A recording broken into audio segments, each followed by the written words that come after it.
All right, welcome to NNP Symposium for Saturday, March 20. We've got a great program today. Joining us for the first session is Jonas Denenberg. He's going to be speaking on the subject of artificial intelligence coin grading. Is the maker of the world's only publicly available artificial intelligence coin grader. Jonas Denenberg will talk about how it was done in the past, how it's done now, and the ways that could become accessible in the future. Jonas is a member of the Fairfax County Coin Club and has written on this subject in multiple numismatic publications. So we welcome Jonas, and Jonas, you can take it from here. All right, so hello, and I'm gonna do my best to explain everything. But if I make something really confusing on accident, please let me know, and I'll try to explain it better. So a little bit about me: I've been collecting for 8 years, and I recently started a business, but it's very small. But I did start a business, and I run two websites, CoinShow.us and also a philatelic brand called Postcard Pairs. So now, how did I start working on an AI grader? All right. So basically, I got invited to a dinner club meeting about, I think it was 1.5 years ago. And basically, I told everyone, well, I told Wayne Homerun, who's probably here, and then Wayne Herndon, that I was going to make an AI grader, but I had absolutely no idea how I was going to do that. So fast forward to March, and I was bored, so I decided to sit in front of a computer until I figured out something that worked. And today I'm going to share what I came up with. I first put an article in the Virginia News Statist, and from there, Mr. Osberger saw it, and he said that I should present at the NNP Symposium, which is how I got here. All right, so first up, what do I mean by AI? By AI, I just mean any tool that can determine the grade of a coin without much input. So yeah. So now there's two different types of AI. There's basic AI, and that is basically, it just runs on a hard-coded program. So like, if X equals Y, do one thing, or otherwise do this other thing. And if you ever play tic-tac-toe on Google, this is how it works. And then the second type of AI is machine learning. And with this, basically just tons and tons of images are fed into a computer, and the computer eventually figures out the difference between them. And some common uses for this are searchable image libraries. So if you have an iPhone like me, if you go into your images and put in a phrase, it'll come up with images that match that phrase, even if you don't put in any captions. All right, so now how can we actually use AI to grade a coin? All right, so let's start with that Barber dime. I have it right here in this Wait Raymond album. But how can we grade that? All right, so first up, now this is the easiest step and probably the most boring step, but we gotta crop it. So to do this, we'll just need to crop it into a circle. So first we can use a Moravec album, and the Moravec album, it basically just uses gradients to look for corners on an image. So it generates a big array with tons of points, and if we plot them onto the image, that's what they look like.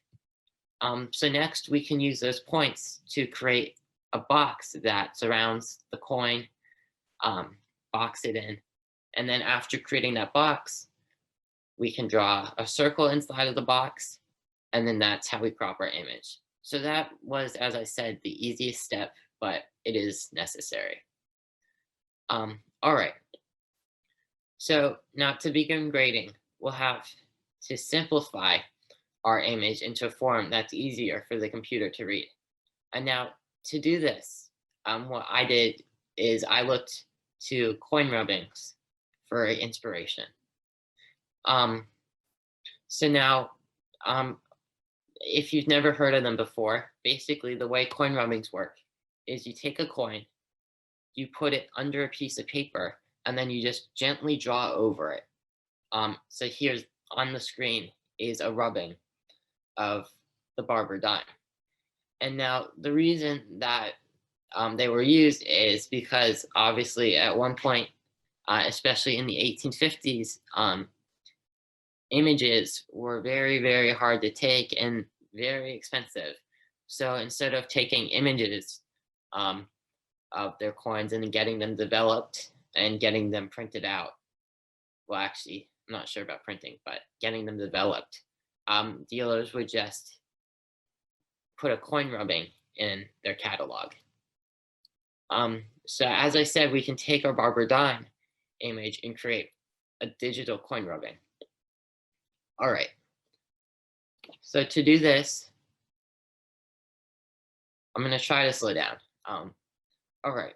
So first, we can use a pre-weight operator to detect the coin's edges. And basically, what this is doing is it goes over the image and it looks for gradients on the image. And then when it finds a gradient, it shows it.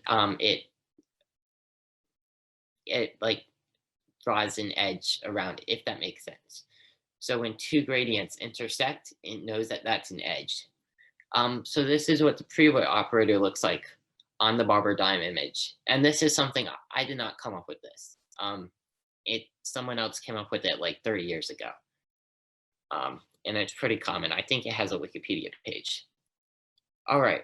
So next we can use thresholding to convert the images to two colors, black and white.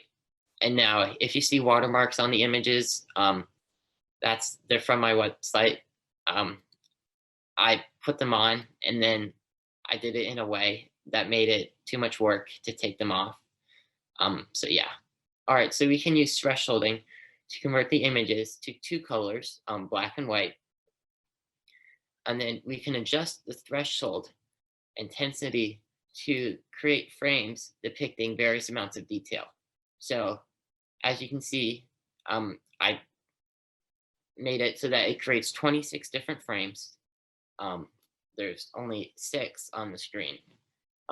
But the first frame has very little detail, and then the 26th frame has all the detail. And the frames in between have varying amount of detail. All right, so finally, we can change the colors of the frame. So the first frame we can make really dark red, and the last frame we can make really light, and then we can stack them all on top of each other, and we get an image like this, which looks exactly like a coin rubbing, except with more detail. All right. Oh, and then this is my favorite feature. We can use them to create GIFs. So this is something I built in to the website. But yeah, it's pretty nice. All right, so now that we have the frames from the rubbing, we can use them to actually do some grading. All right. So first we'll need to find the frame that shows as much of the coin's details as possible without showing parts of the field. And this is something that took me a few hours to figure out, but I came up with a method that works pretty well. All right, so as I said, we have 26 frames. There's all the frames that we've created, and we need to figure out which one shows the most detail without showing parts of the field that shouldn't be there. So first, we'll have to compare the number of pixels showing to the overall size for each frame. So the maximum number of pixels that can be showing is 78% of them, as that's how much of a square a circle takes up, if that makes sense. But this frame has very little detail, so less than 10% of the pixels are visible. And then the other frame has a lot of detail, so 40% of the pixels are visible. And we're gonna have to find something in between these two. But yeah, all right. So for each frame, we can plot the percentage of pixels visible on a graph. And the reason there's a gap there is because I was just trying to cover up some graphics that you'll see in a second. Yeah, so once we plot them, we see that they form a curve. All right.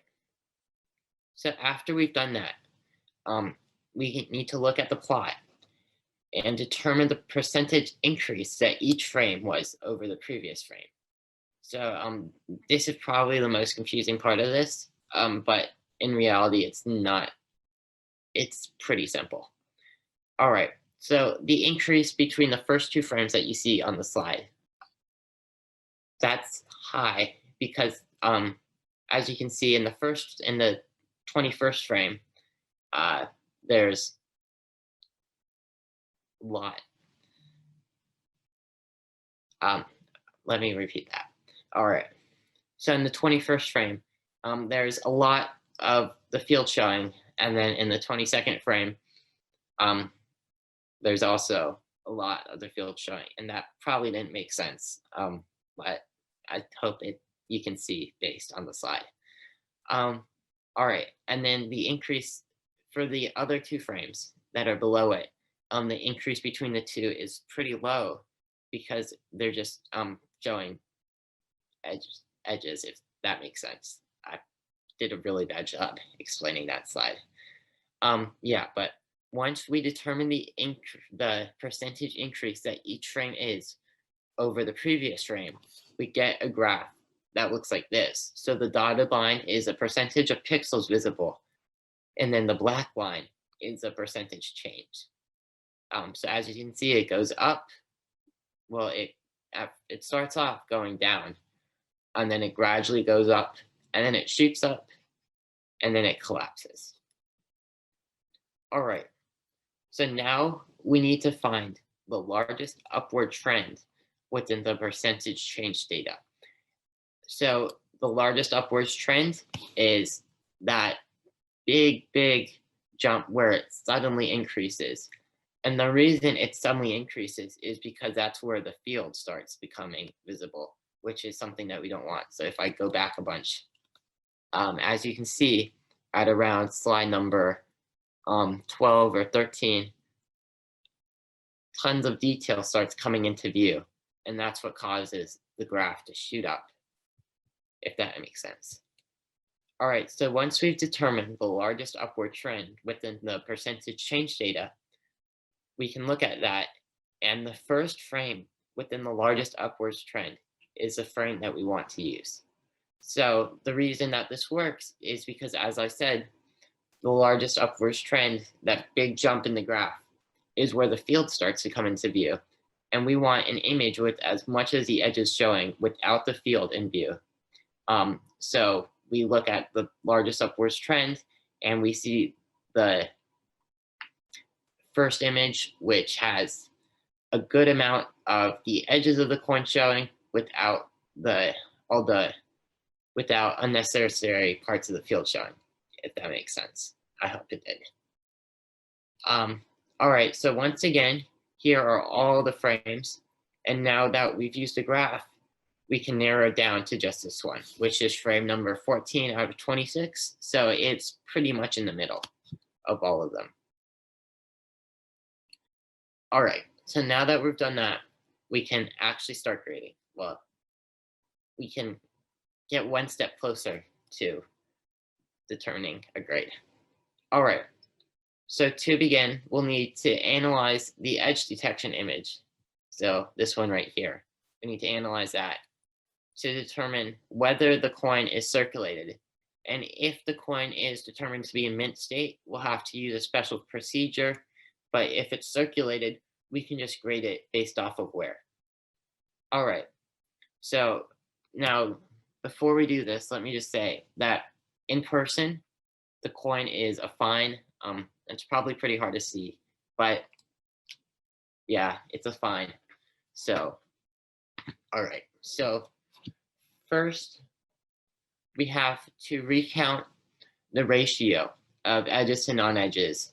And we already did this, but let's just do it again. So in this frame, 9.86% of the image is showing the coin's edges.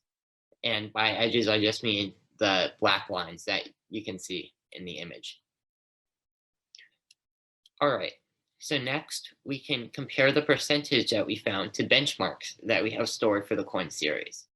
And now these benchmarks, they have to be inputted when you make, I had to input these when I made the grader, but this is something that only took 2 minutes per series. And once you put them in, you don't have to ever change them again. So yeah.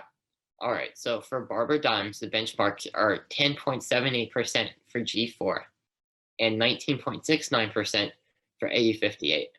So a coin in G4 will have 10.78% of the detail showing and 19.69% of the detail showing for an AU58. And yeah. All right, so first we'll have to make another graph. And to do this, we'll have to convert each of the shielding grades to a normal number. So poor is 1, fair is 2, almost good is 3, G is 4, G6 is 5, very good is 6, and so on until you get to MS70, which is 30. All right, so now that we have that, we can create our graph. And first we'll have to plot a line from fair, which is at x equals 4, to, wait, all right, I made a typo there. Fair should be x equals 2, but same thing.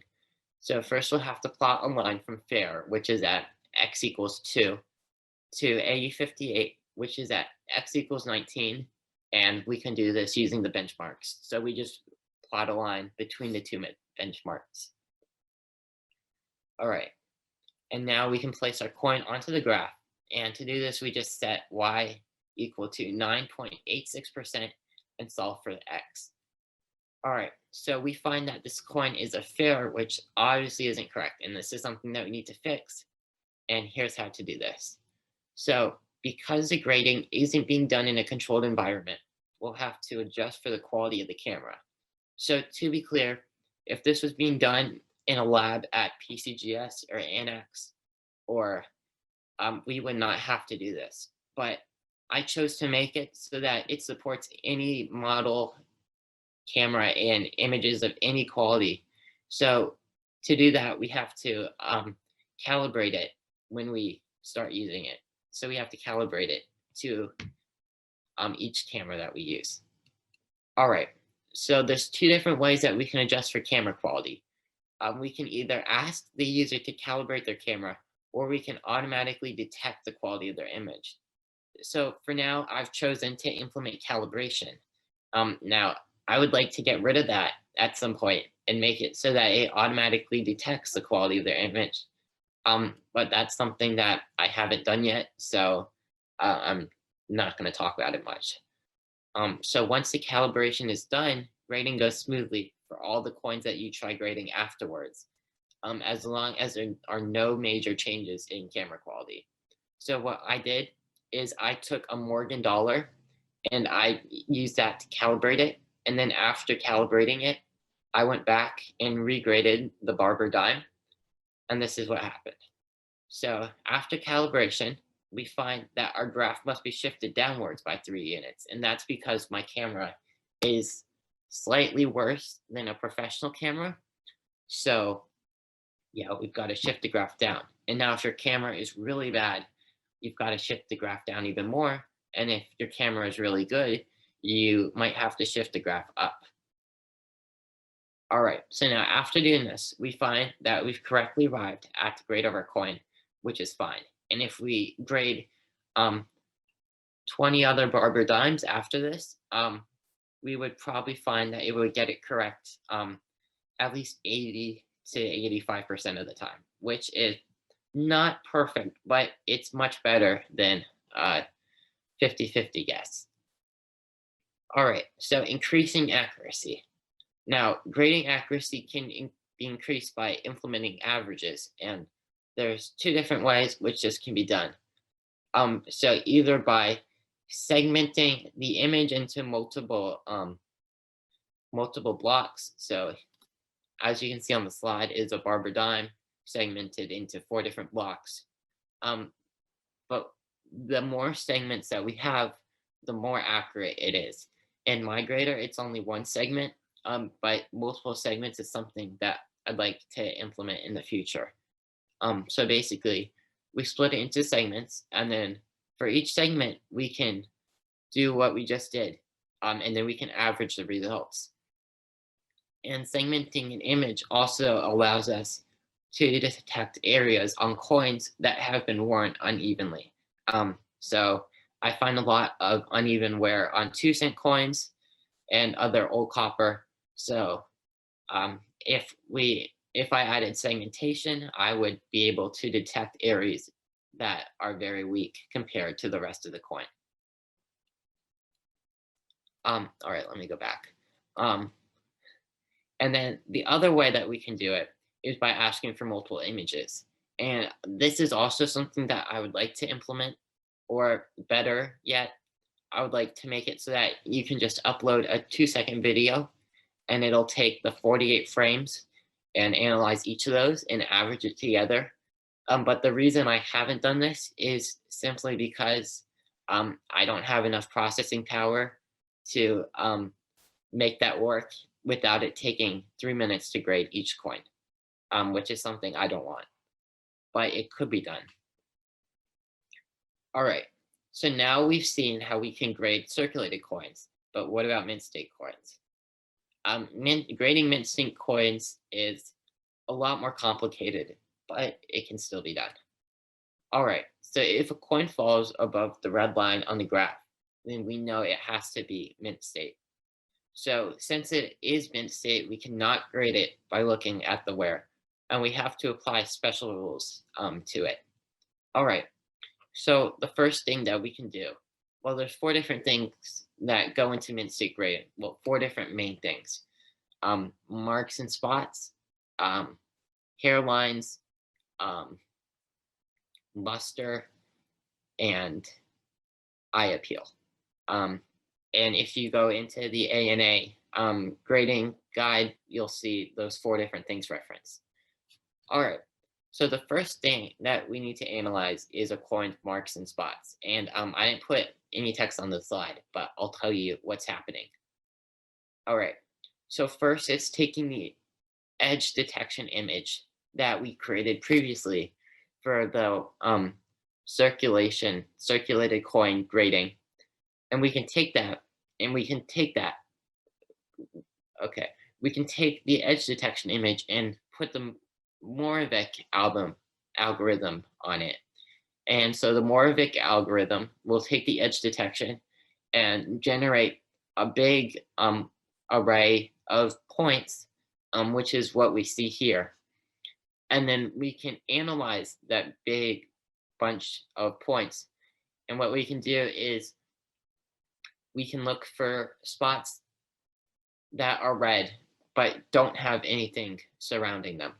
So if you see under the, I don't know if you can see my mouse, but if you look under the spot in the middle of the 5, you see a point, and that gets picked up as a mark because it doesn't have any other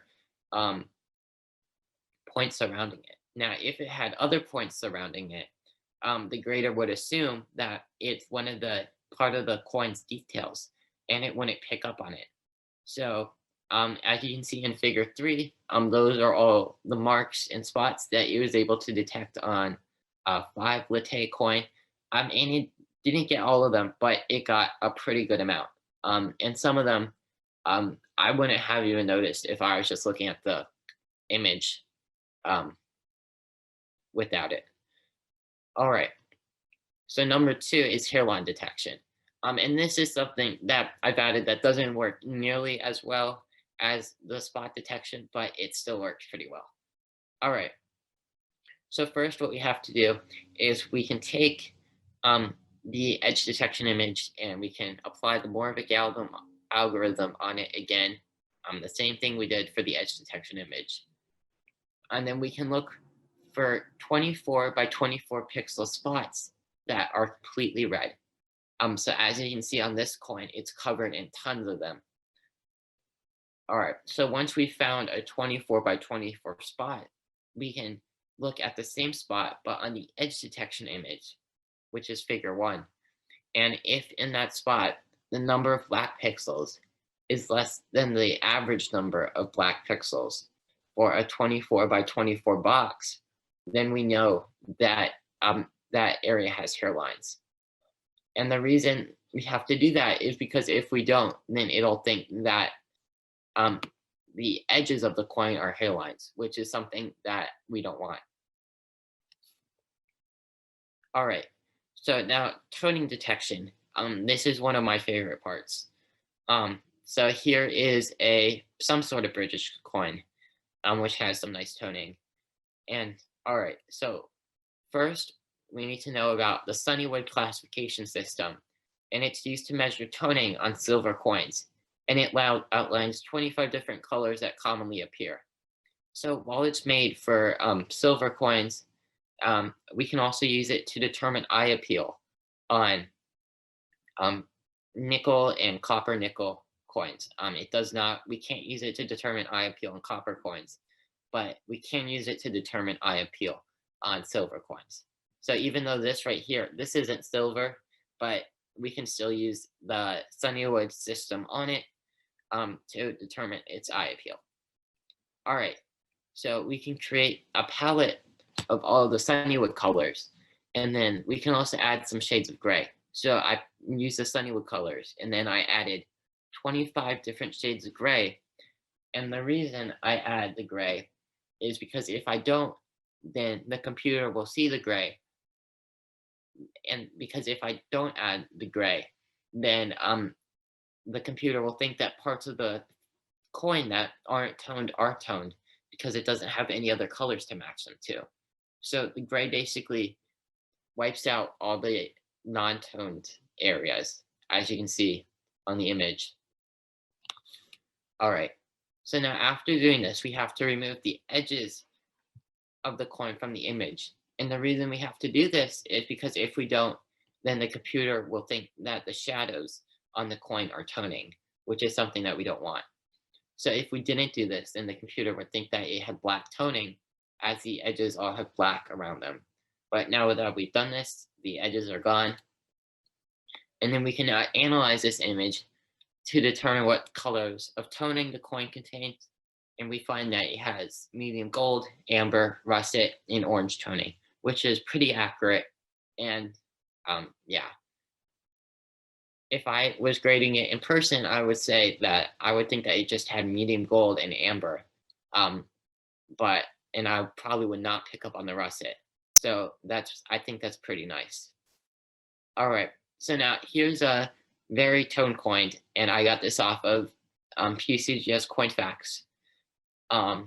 So now this one, it doesn't do as well, but it still picks up on tons of the colors.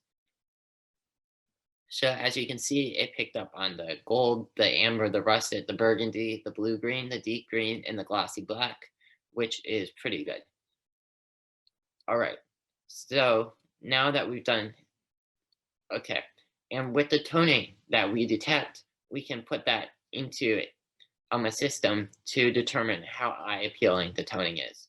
So for something like this, since it has gold and amber and russet, we know that it's like orange colored, and we can associate the orange color with high eye appeal. And we can say that that has like 3 out of 5 eye appeal, if that makes sense. Okay, so now luster detection. So luster is a key part of grading, but detecting it isn't as simple as it seems. And now you'd think that you would be able to simply measure the brightness of an image, but this usually doesn't work. So you have to use another system to distinguish between lustrous and dull coins. All right, so first we can convert the images to grayscale. And after doing that, we must determine what percentage of the image is bright, somewhat bright, neutral, and somewhat dark and dark. And now, in reality, I use 11 different shades of gray to measure this, but I'm going to simplify it here. All right, so if the amount of bright grays are greater than the amount of somewhat bright grays, then we know that the coin has luster. Otherwise, we know that the coin does not have luster. And the reason that we do this is because if we just look at overall brightness, then a lot of dull coins like this will have higher overall brightness than the lustrous coin, because the lustrous coin has fields that look very dark, even though in person it would be bright. So because we look for the amount, if the amount of bright grays are greater than the amount of somewhat bright grays, that means that yeah, we can pick up on stuff like that more than that. Never mind. All right, so now that we've determined these 4 key factors, we can determine a grade. All right, so personally, I made it so that the grade are grades pretty conservatively, and I made it so that it grades in accordance with the ANA grading standards. So the 4 factors that we analyzed are toning, marks and spots, hairlines, and luster. And then I chose to combine them together just with a series of if statements. There's probably more complex ways that you could do this, but this is what I chose to do. Which means that they can be easily adjusted to make the image grading more conservative or more liberal. And basically what if statements are, here's how they work. If it does not have luster, then the grade is 63. And if the coin does have luster, the grade is 66. But it's a bit more complex than that. All right, so here are some examples of image grading. So now this is an innovation dollar. Lustrous, it doesn't have hairlines, it doesn't have contact marks, and it gave it a perfect MS-70. This is a Kennedy half dollar. So now it's lustrous, it doesn't have hairlines. Now it did detect some spots, so it gave it gem MS-65. And now, and if it was graded by PCGS, this would probably get at least a 68. So that's probably something I need to fix, but the good thing but yeah, that shouldn't take too long to fix. Yeah, so if you look really closely, there's lots of brown and black carbon spots on the coin. They're small, but the grader picks up on it, and because of that, it demoted it a few grades. But as I said, that could probably be fixed if I wanted to, which I should. So now, here is another Kennedy half. This is a circulated coin. However, I overrode the grader and made it graded as an MS coin to see what would happen. And as you can see, it gave it MS-61 an overall eye appeal of -5 out of 5. I grade eye appeal on a scale from -5 to 5, with 0 being neutral. So it thought this had really bad eye appeal. So it thought it was dull, which is correct. It does have some luster, but overall, it's pretty dull and doesn't have that much luster remaining. It has frequent hairlines. So if you look at the image below the red image, those are all the hairlines it was able to pick up on. It has slight toning. The only toning it has is very, very light beige toning on the hair. It has multiple spots, and because of that, it gave it an MS-61, which is good considering it's actually circulated, so that's what it should have given it. All right, so here's a Kennedy half dollar graded MS-64 by PCGS. This is lustrous. It doesn't have hairlines, but it did pick up on 19 contact marks and some slight toning. So it gave it an MS64, which is exactly what PCGS gave it. And for the final example, here's a Franklin half. It's lustrous. It didn't pick up on hairlines, which the coin does have hairlines. So it should have picked up on those. It has a few hairlines. And the reason it didn't pick up on that is simply because the contrast in the image isn't high enough. So that's probably something I should look into. But it has slight toning, and it gave it an MS64 with an overall eye appeal of 2 out of 5. And if you look, you can see the toning it detected from light gold to lemon yellow. All right, so now that we figured out how to do mint state grading, we can look at some special attributes that we can detect. All right, so let me check the time. All right, we're good. All right, so first, cameo and deep cameo proof. To detect whether a coin is a cameo, we must use the same method that we used to determine whether it has luster. So if the amount of somewhat dark pixels in the image is greater than the amount of other pixels, we know that it is a cameo. And if the amount of very dark pixels is also greater than the amount of somewhat dark pixels, then we know that the coin is a deep cameo. And the coin that you see on the screen is a deep cameo. All right, so for reverse proof, this is honestly something I forgot I added until I was looking at the code for it a few days ago. But the way that this works is if the amount of very bright pixels is greater than the amount of bright pixels, we know that the coin is a reverse proof. And yeah, it works pretty well because most of the reverse proofs you see have some sort of the cameo effect. And just basic proof detection is something that I'd like to add, but I haven't gotten around to it yet, but I will be trying to add it in the future. So, all right, tarnish. If the amount of somewhat dark pixels is greater than the amount of all the other pixels, then we know that a coin has tarnish. And if it does have tarnish, that overrides the cameo and deep cameo stuff. So I made it so that it gets rid of any cameo or deep cameo or reverse proof designations if it finds out that the coin has tarnish. All right, corrosion.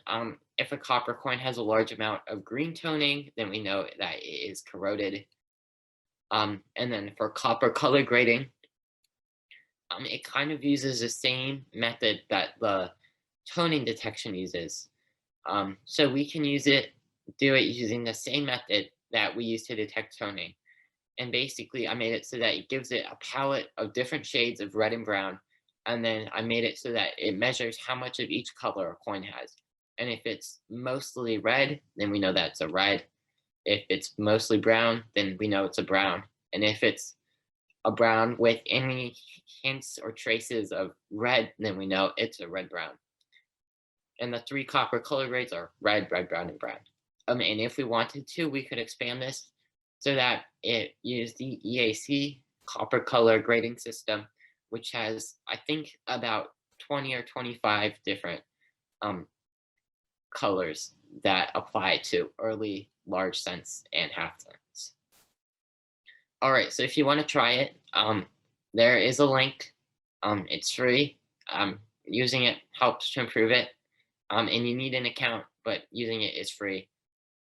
Yeah, there's a link if you want to take a photo. I'm not done with the presentation though. All right, so here's just some photos. This is what it looks like. I think I put 5 in here. It generates all the images, so you can look at those, and they're pretty cool. And it has some images already loaded onto it that you can use, so you don't have to upload your own if you don't want to. All right. So now that we've discussed this in depth, we can look at some past attempts at AI grading.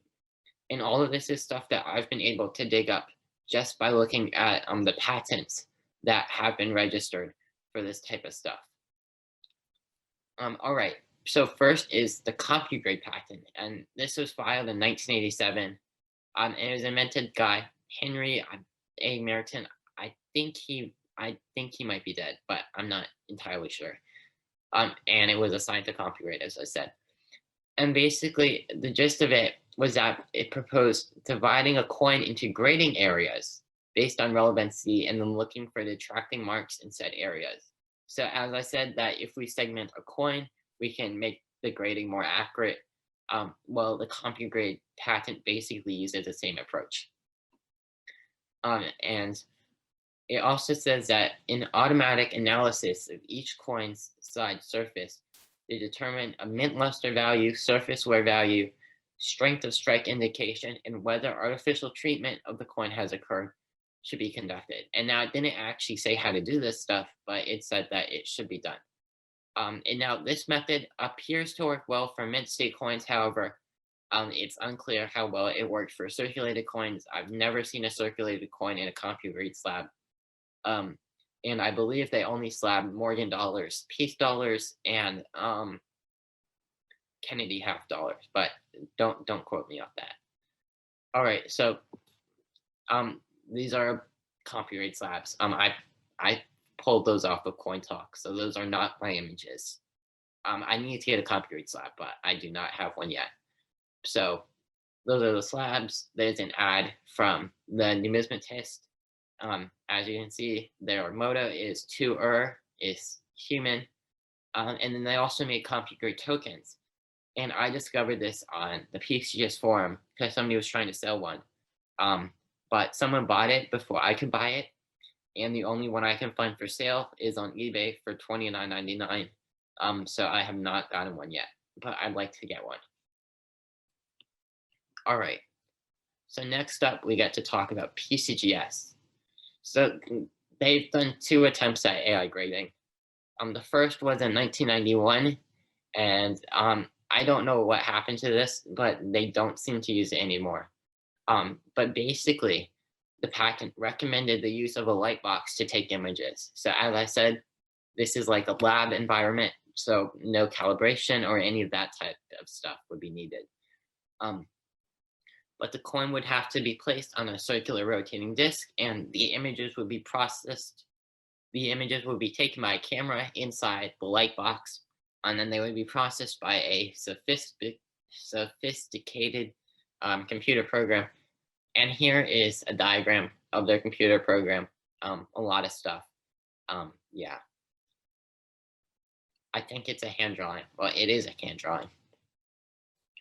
All right. So now we get to talk about PCGS's second attempt. All right. So their second attempt was in 2018. And in a press release, it's not available anymore. It used to be, but they deleted it or something. I'm not entirely sure because it gives an error when you try to access it. But PC just announced with an AI company the creation of an AI coin grading system in conjunction with their Gold Shield service. And now PCGS is very secretive about this system. But in 2020, a representative stated that they had stopped developing their AI grader as it was not accurate enough for their needs. Now, they also developed a counterfeit detection. And this is a system that appears to still be in use, but I'm not entirely sure because, as I said, they are secretive. And for some reason, they don't want me telling anyone that they stopped their AI grading, but oh well. But yeah, so this image was in the press release. And what it's doing is apparently it's just looking for key points on a coin that indicate that it's a counterfeit and then highlighting those. So it's kind of like the mark and spot detection, except a little bit more complicated. All right, and now there's one more group actively pursuing AI grading. And they announced their thing about 10 days after I said I was finished with the first version of mine. And their thing is pretty cool. And they made an account on my site too. So they've tested my thing. And I'm gonna test theirs when they release it. But it's mintstate.com, and they're developing an AI grader using machine learning. So if you recall, at the beginning of this, I pointed out the two different types of AI. My grader uses the simpler type of AI, and the reason it does that is because I don't know how to use the other type. But yeah, they're developing it using machine learning, and now they said that they've been working on it for a few years, and I believe it's getting pretty close to releasing. And it's trained. They said it's trained off of 40 images per series per grade. I don't have access to that type of image library, so I could not do that. But yeah, um, once their thing is released, it would be pretty neat to try. And they say it's going to be free too. And there's the two images that they've released. All right. Finally, we're almost done. This is my theoretical coin grading technique. All right. So, and it uses 3D scanning. So the iPhone 11, I don't have one.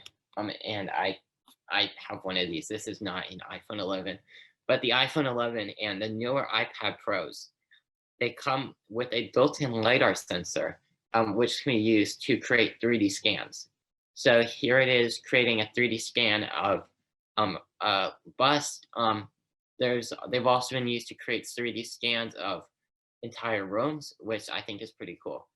All right, but I haven't been able to get my hands on one because they're too expensive for me. But all right, so LiDAR sensors, they detect depth by shooting out invisible lasers and then measuring how long it takes to reflect off of objects. And if you've ever been on a boat that displayed a map of the seafloor as you ever, that likely used LiDAR. All right. So as I said, I've yet to get my hands on one of these, and it's unclear how accurate they are at close range, but if they are pretty accurate, they could definitely be used to do grading. And there's a mock-up I made, which somehow made its way into numismatic news, I think like 2 weeks ago. All right, so I just noticed this, but there's like 6 chats, so I'm gonna see what they say, and I'm gonna answer them. Let's see. All right. Let me answer them. Did you look at the studies conducted in the early 1990s as to the grading of coins using AI? Granted, computers and related software have changed a lot in the past 30 years, but are the major grading services and the numismatic community going to accept it? Let's see. I have seen the studies from the 1990s. As you saw, I used the patents. There's also been 1 or 2 other studies published. I did not use them. Well, I looked at them. I didn't use their techniques. The major grading companies are using AI to grade things like baseball cards. So I think that they will probably accept it. It does work for some designations. If I wanted to, I could definitely add the other designations. But the reason I haven't done that is simply because I don't have enough time and I've got to do school. But once I do figure those out, I will update it. And yeah. Okay, Kellen Hort. Can AI grading take into account more lenient grading standards for gold coins? More hits are acceptable for an MS63 double eagle than a Morgan dollar or Buffalo nickel, according to the market grading system. All right, so I made it in accordance with the ANA grading standards. So I made it the same for all coins, but yeah, that could definitely be implemented. And it would not take long for me to add that at all. Please put up the link again. I'll put that link up again. All right. So does this segmenting, let me go back to the link. All right, there's the link. Okay. Does the segmenting take into consideration weak strike, where there may be rounded as opposed to sharp edges on the detail or lack of metal flow into the design, which may make it look like wear? If there is a weak spot, it could span many different segments if in a pie-shaped segment. All right. So I have not added anything like that yet, but it's I've been researching it, and it could probably be done. I'm not gonna explain it in depth because I'm not 100% sure how it could be done, but um, I I think if you looked, mm, I I think if you probably analyze like multiple segments alongside each other, it could probably be done in some way. I kind of I hope that made some sense. All right. Have you considered working with someone to refine your AI grading system? Yeah, I have considered working with people. The problem is that there's not many people that well, okay, there are a lot of people that are very good at grading. There's a lot of people that are much better than me at grading. Um, but so yeah, I would like to work with someone to refine the system. And I have worked with people. Daryl has helped me with some of it. He's on this call. Once refined, would I copyright your system? No, I'm not going to copyright it. So if you want to use any of the information I've used to do your own stuff, please do. My stuff is not proprietary at all. Well, I came up with it, but I'm not copywriting it. I'm not patenting it. So if you can use the information I said to come up with something better or improve on it, um, yeah, please do so. When you calibrate the AI against known grades, can the images be taken while slabbed? Um, all right. So with slabs, it's kind of iffy, and the reason is because when it looks at the slabs, it often thinks that if the scraps are scratched, it might think that those are hairlines. So it's best to do it on raw coins, but yeah, it can be done. All right. Um, my email is, if you need my email, it's jonas@coinshow.us. And if you have any other questions, please ask, as I will try to answer them. And it's 10:52, so we're almost at the end, but yeah. All right, Jonas, thanks so much. Great presentation. Um, got time for a couple more questions if anything comes in. Right. There's a question asks, based on previous questions about strike, Yeah. it sounds like this currently grades more based off detail versus wear until you can include weak strike data in the AI algorithm. Yeah. So first off, I'd like to say that the reason PCGS scrapped theirs is because they couldn't figure out how to do weak strike detection. So that's something I want to figure out. But for now, it's definitely um, grading more based off of detail versus um, versus where until I can include weak strike. But yeah, I definitely want to add that. Um, but I've been pretty busy with school, so I'm probably gonna wait until the summer to make a ton of updates to the system. Yeah, this is a really tricky question, especially for earlier 19th century and 18th century coinage. There's just a lot of strike variance in what the Mint was putting out. Their quality control just wasn't as good. Yeah, So that's definitely a consideration in grading. that's the one thing I really want to do. Yeah. All right, I think. Oh, there's one more. Wait. All right, yeah. So I think that's pretty much it. All right, thanks a lot, Jonas. Great overview. It was really interesting to see the different patents that have been put out on this Yeah, in the last generation. yeah. And Can I'm, I say something real yeah, quick? go ahead. I forgot to add this. There's one more patent that's been registered in the UK. And it's just all it is it's a paragraph stating how you could grade a coin, but it's just one paragraph, and it's doesn't have any detail at all. But theoretically, you can't make an AI coin grader in the UK because the idea has been patented. Hmm. I'm not sure if that would be held up at all, but yeah. Yeah, interesting. I'm absolutely sure work in this area is going to continue, and this has been a really good overview. All right, we'll wrap it up there. Thanks a lot, Jonas. And we have, for our next time slot, we've got Garrett Ziss and also Del Menard presenting on a couple different topics. So thanks everyone for attending, and we'll see you at the next presentation. Thanks, All right. Jonas. Thank you.